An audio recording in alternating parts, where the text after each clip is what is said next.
le voin chu relation and function na exercise ho kha kan ka nga hi homework te on submit ru te ka tia in chok tak kem ti kha ka khela wa chu wang chuanin kan chok muzat khain lo ma chu wang chuanin kan pui ron cheu ni exercise 2.1 atang chanila if x by 3 plus 1 y minus 2 by 3 equal to 5 by 3 1 by 3 find the values of x and y yani hey chu thiam lo khain om lo nin ka khia ma second chok ve him phrim photanga x by 3 plus 1 kha 5 by 3 tu ka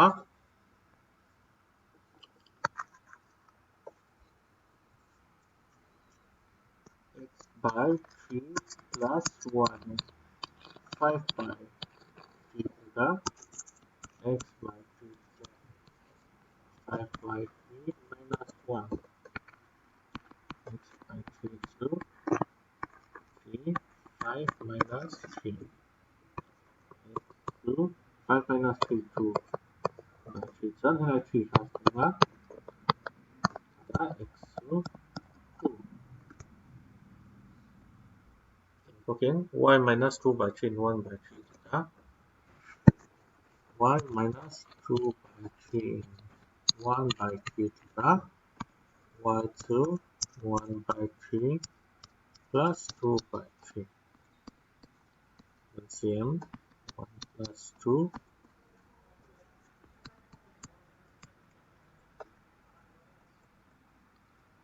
y เข้า x ครับผมถ้าคำถามนะเจ้านี่ if A has 3 elements and the set B 3 4 5 then find the number of elements in A into B A ปฐุมออกมา B ปฐุมออกมาส่วนฉัน element จัดสู่3 into 3ปักว่าอมดอนนี้ if G equal to 7 8 and H equal to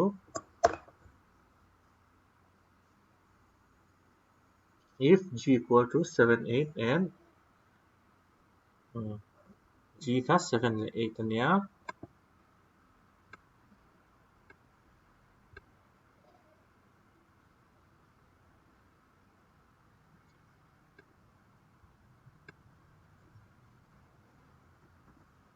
G ค่ะ7 8 H ค่ะอย่างมอนี่5 4 2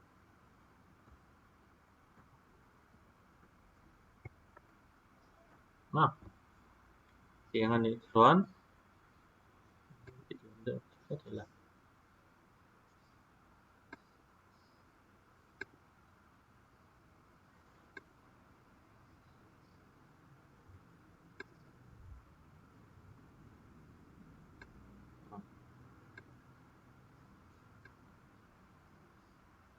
G cross H กันส่วน G cross H2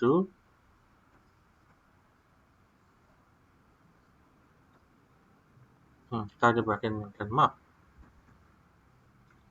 7 5 dot comma 7 4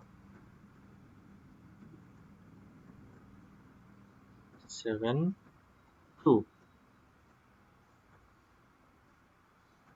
8 และ 5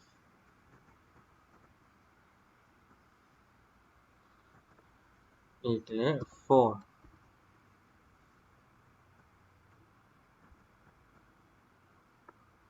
8และ 2นะ G cross H ตัวนี้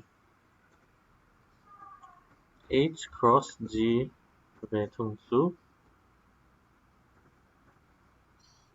H เท่ากันกับ7เลยนะ 5 7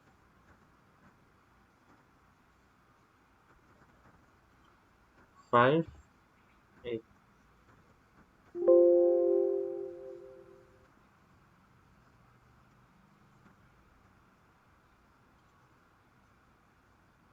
4 8 4 7 Ahmad sa zoka pwe mo lutuk lawa ma chu krim ne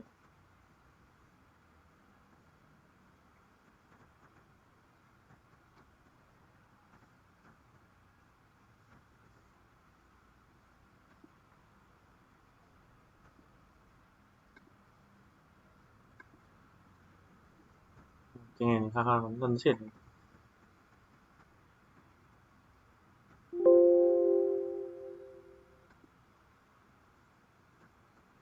ta dan to ni a bracket dan vel ti hian che chiang ula a bracket dan hi hian tu hani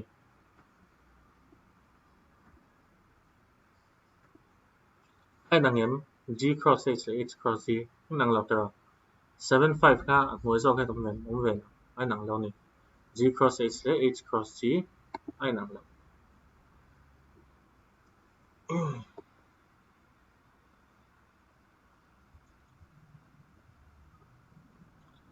state whether each of the following statements number 4 state whether each of the following statements are true or false. If statement is false, rewrite the given statement correctly. So on P ka M in ania Q ka N M ania P cross Q to M N N M ania M M le N N ka đến lâu ni tích đàn từ trước tại hiến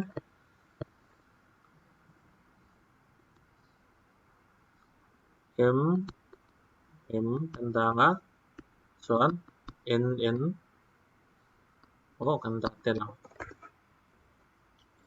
If A and B are non-empty sets and A cross B is a non-empty set of ordered pairs xy such that x belongs to A and y belongs to B. Di ka ni? Tara. If A equal to 1, 2 and B equal to 3, 4, then A cross B intersection 5 equal to 5. Di ka ni? At san su? Cái hi anh em ni don.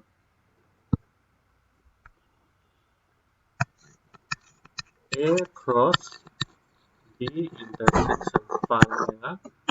So A cross 5. B intersection 5 ka 5 niya. So saan hi 5 niya.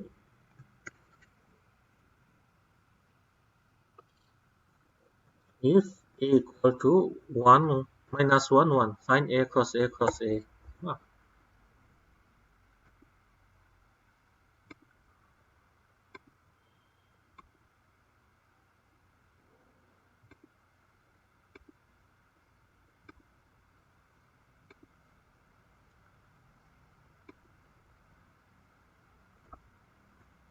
A ka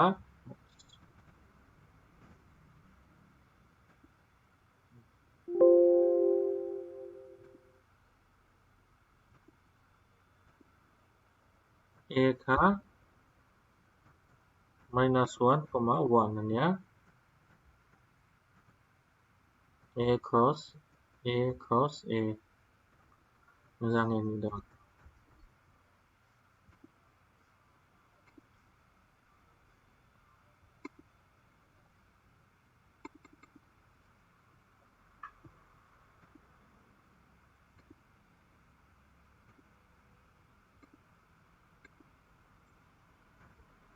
A cross A2 minus 1 minus 1 minus 1.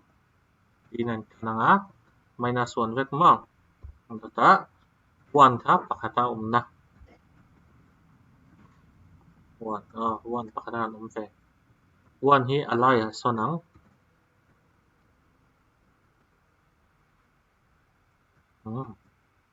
ang tata 1 hi nga sabera.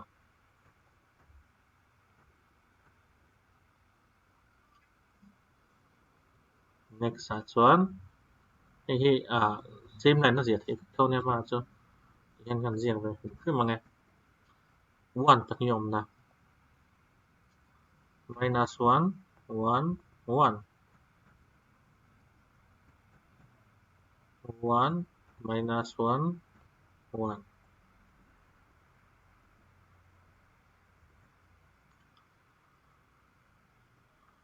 1 1 minus 1 son 1 1 1 kan pariat siya ni na sansu a tha element pahnih awma 2 into 2 into 2 za tam tu ni pariat siya ni siya ta closing bracket kan ta kha a cross a cross a chu chuan hi tang thu mat azia thea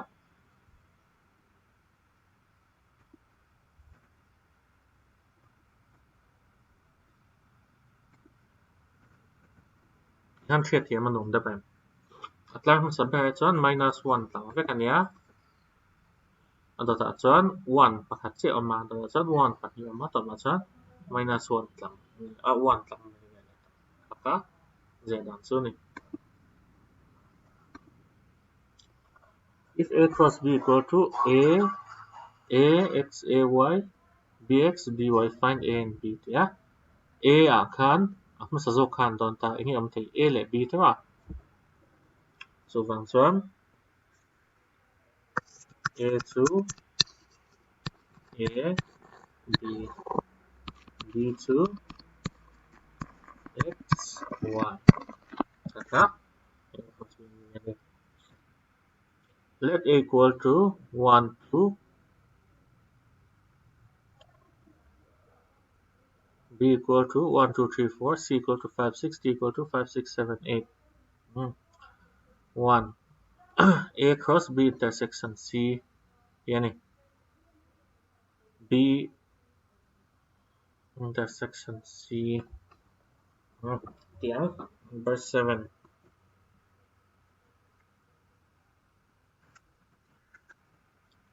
b intersection c a cross and down 2 a cross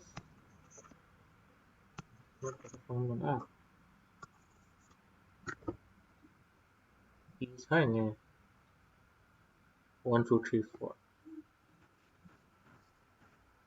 2 3 4 intersection 5 6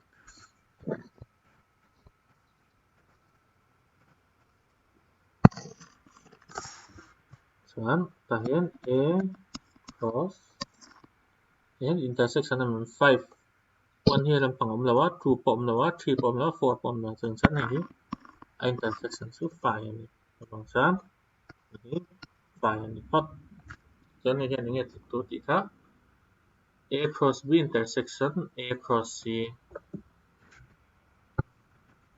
a cross b intersection a cross c a kha 1 2 ni ata a cross b chu enge ni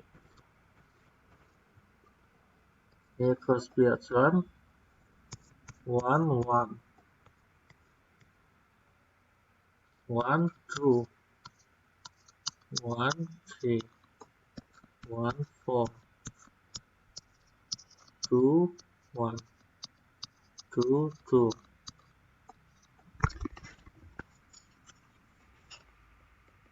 2 3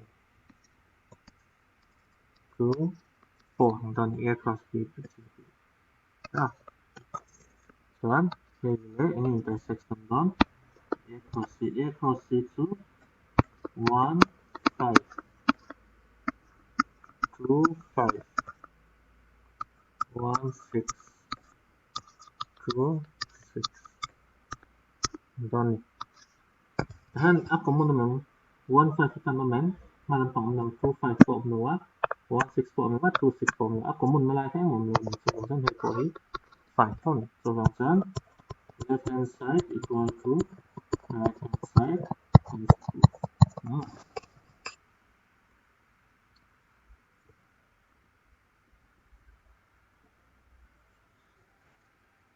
A cross C is a subset of B cross D yani A cross C chu tu takan kan song zo chu B cross D a chuan a han ve vek don ni ma tu na me hong ba ka 3 5 3 6 3 7 3 8 4 5 4 5 4 6 4 7 4 8 kan ve vek don ka dan tu ni so chuan a subset ani Z3 lồng mê nga subset ani ki ka chu thấu cái này Let A equal to 1, 2 and B equal to 3, 4, right? A cross B. How many subsets will A cross B have? These 10. Then 1, 2, let 3, 4 mark.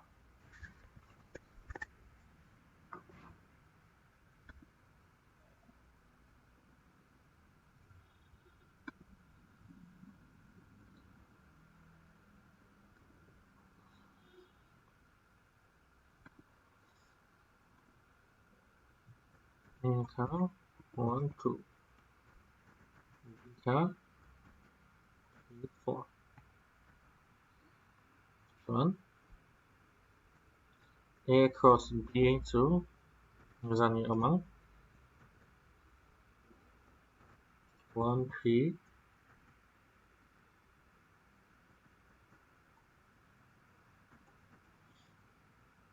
1, 4,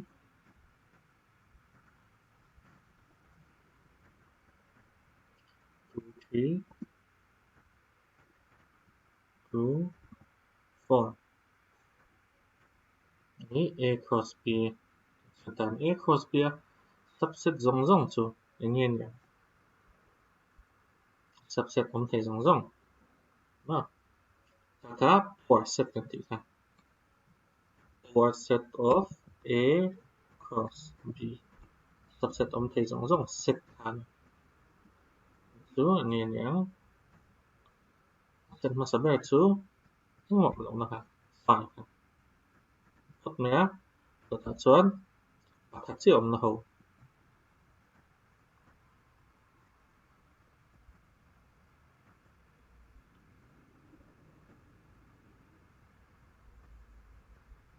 1, 3 thea.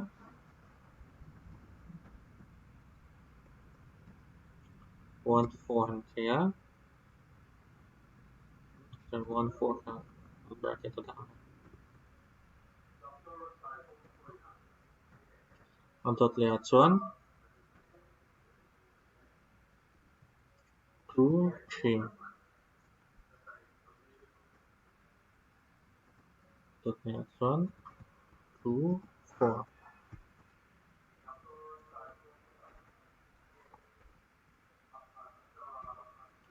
Kaka first line liệt là line kata gì thế vector mà là tu second line na kan liệt về thằng phía bằng nghe second line na chuan bạn ni te om na ho kha ani le mai don ani ti chuan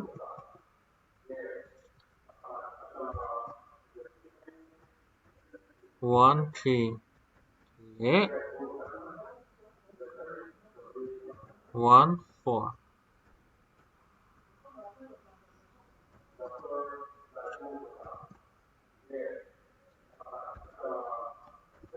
1, 3 le 2, 3.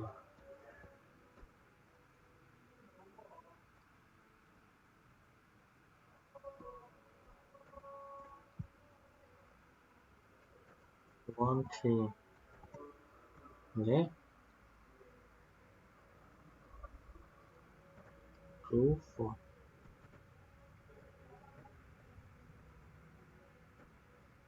Kaka 1, 3 tangen kan ho pati om na set ho nya 1, 4 tangen kan ho kha kan kan ni ko 1, 4. 1, 4, 1, 3 ti le 1, 3, 1, 4 ti kan ha nga chuang chuan kan tinom don lawa 1, 4 le 2, 3.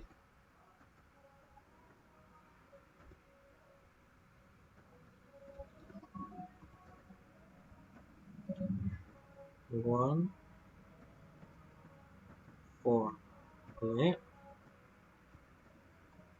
2, 4.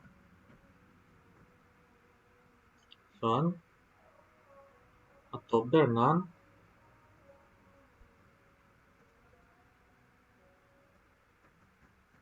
2, 3 le 2, 4.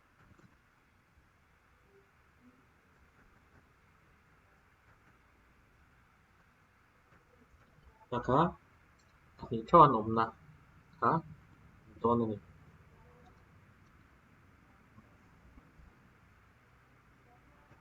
chuan tu na pathuman om na ve thung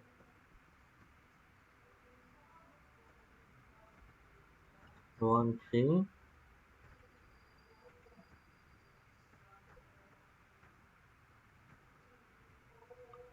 1 4 2 3 pakhat na pot declare chuan 1 3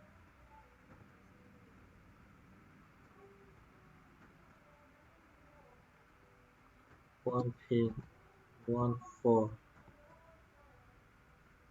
ne 2 4 hau kha set le nenga next ya chuan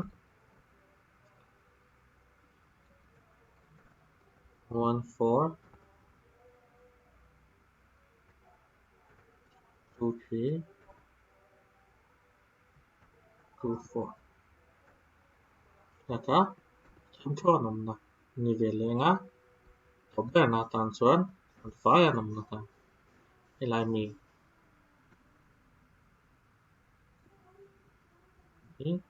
ni don ani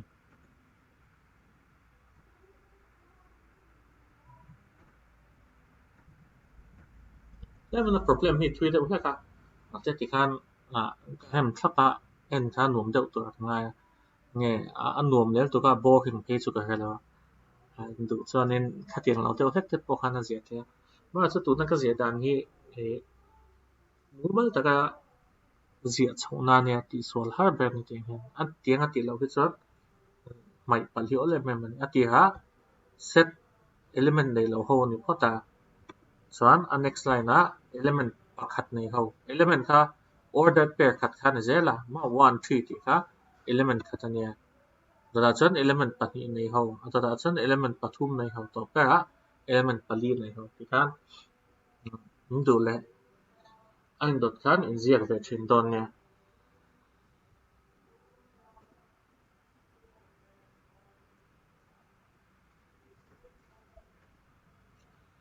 next problem ก่อน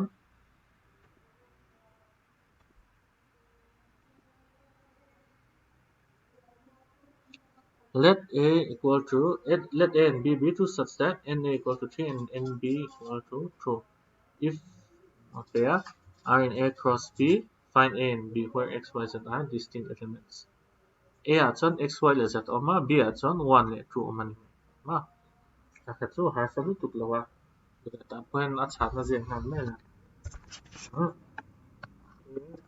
sorry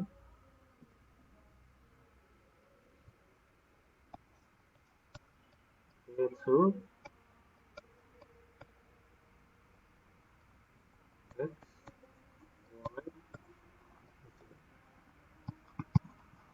b2 1 2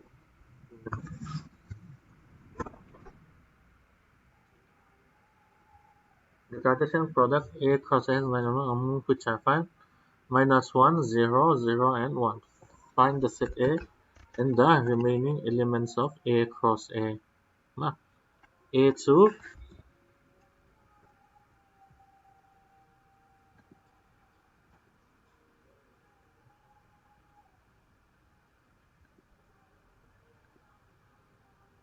A ครับทำ equation ตั้งคันยินถูกแต่เงี้ยคือช่างคันครับ minus 1 comma 0 comma 1 ถ้ายินถูกแค่บอกจะเห็น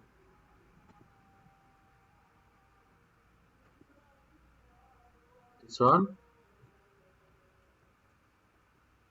A cross A2 อย่างเงี้ย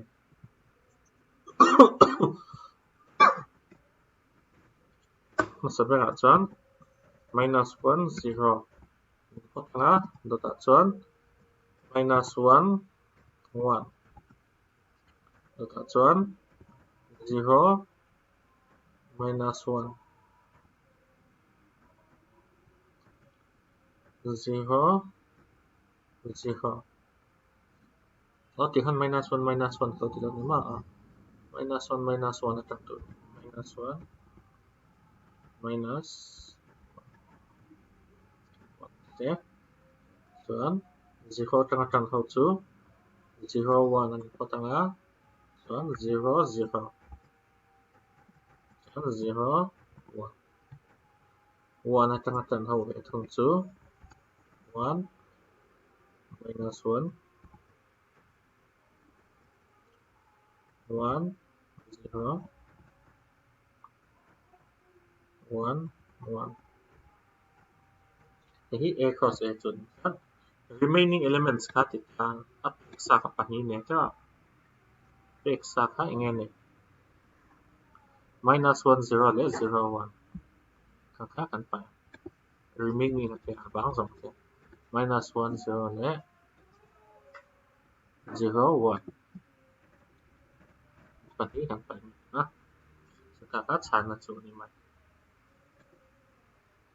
exercise 1.2 kan et ve le nga exercise 2.2 kan te if a equal to 1 2 3 4 then 14 can define a relation r from a to a by r equal to xy 3x minus y equal to 0 where xy belongs to a then x and y tha a ni ve ke nga 3x minus y equal to 0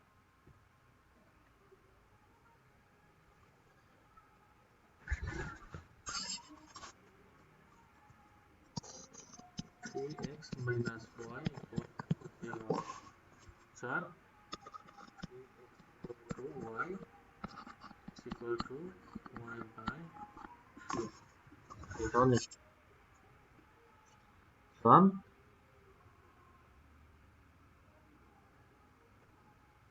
relation r kita sebutkan a r a cross ang tu kan tahu masa r atau relation dan 1 data là dependent 1 y by 3 dependent thì nó tức là con y equal to thì nó là y equal to 3x chẳng hạn y khác 3 thành đó là 1 thành nhá 3 tức là y x y sẽ thành nhá 2 mình sớm 6 3 mình sớm 9 4 mình sớm 4 3 sớm 12 sớm 14 thiên thành 5 mình sớm 15 tôi thể tổng tức là sớm thì thành tổng thành trên 1 2 3 4 thành giá sớm x và y khác thì x và y rất thành nhá a khác 1 2 3 dot 14 thiên thành nhá L x và y có 14 nó về cái thằng này thì x y belongs to a to x y belongs to a cái a khả năng ổn định cái này x và y rất khả năng thì define a relation r on the set n of natural numbers such that r equal to x y such that y belongs to x plus 5 x is a natural number less than 4 x y belongs to natural number depict this relationship using roster form write down the domain and range yan mapakan domain ko domain and range natin kalau tilawat number 1 na domain na ni chuan a kha ne nga domain tu chu kan dat thei chin kha domain of a chu 1 2 1 2 3 4 hani wa chuan ko domain ha chuan 1 to 14 kha ni cái nga range cha chuan a hon chuak thei chin kha 3 6 9 12 cái hi ko domain an ton zia dan tu chu range chu nghe nhé 3 6 9 12 cái thằng range số này yang bukan domain ko domain ko kha zia ini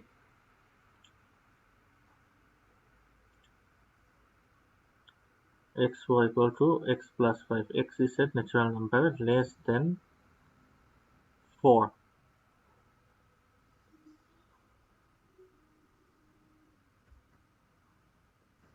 Let's go to lầu chỗ ngay là x khác natural number nhé.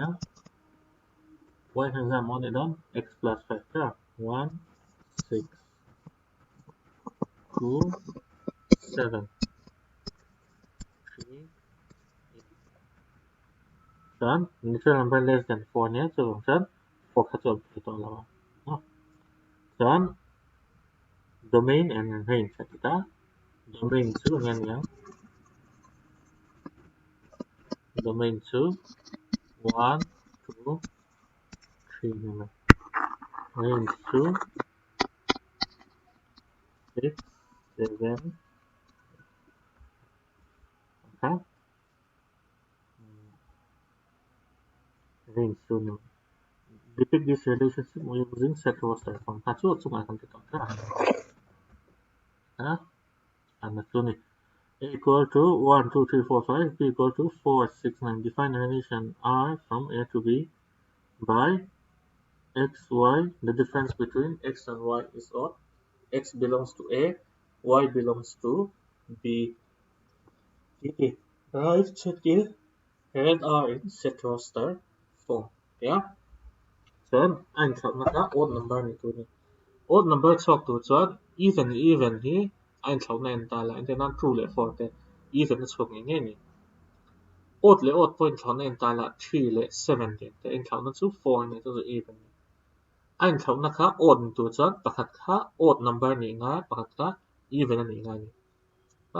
Pakat ka even ni pakat odd ni so a difference ka odd ni. And then to na big here number 3 here 1 le 4 in talking to 3 ta odd ni ta ni. Che ta ni. Mà sẽ 1 le 9 in talking to 8 ni a the ta lo ni. Kami bang kan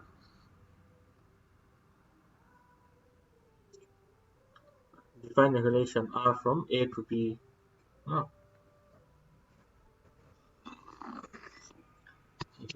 lianga, B lianga, again 1, 2, 3, 5. 1 here, 2, 3, 5. Again, then 4, 6, 9. Okay, 4, 6, 9. And here relation from down it. 1 here 4 support here, 1 here 6 support here.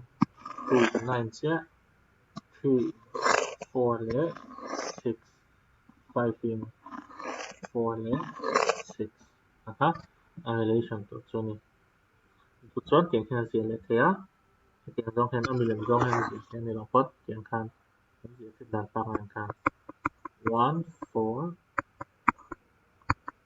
1, 6, A, R, B, so 1, 4, 1, 6, 1, 9 là thấy không? 2, 9, 3, 4, 3, 6, 5, 4, 5, 6.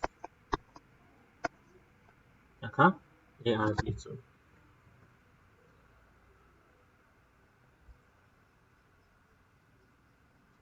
Write R in roster from all cái đó thì dấu trên này. Victoria Falcon here. The figures 2 persons shows a relationship between sets P and Q. Write this relation in set builder from roster from in thị thầy tập hình example các thị quy luôn sao ạ? Đủ lại với đơn chân thầy cần đủ tốc có thằng à? Chân in thầy lão chân hẳn xoáy lại là 4 to 9 khác, chấm tỷ lệ.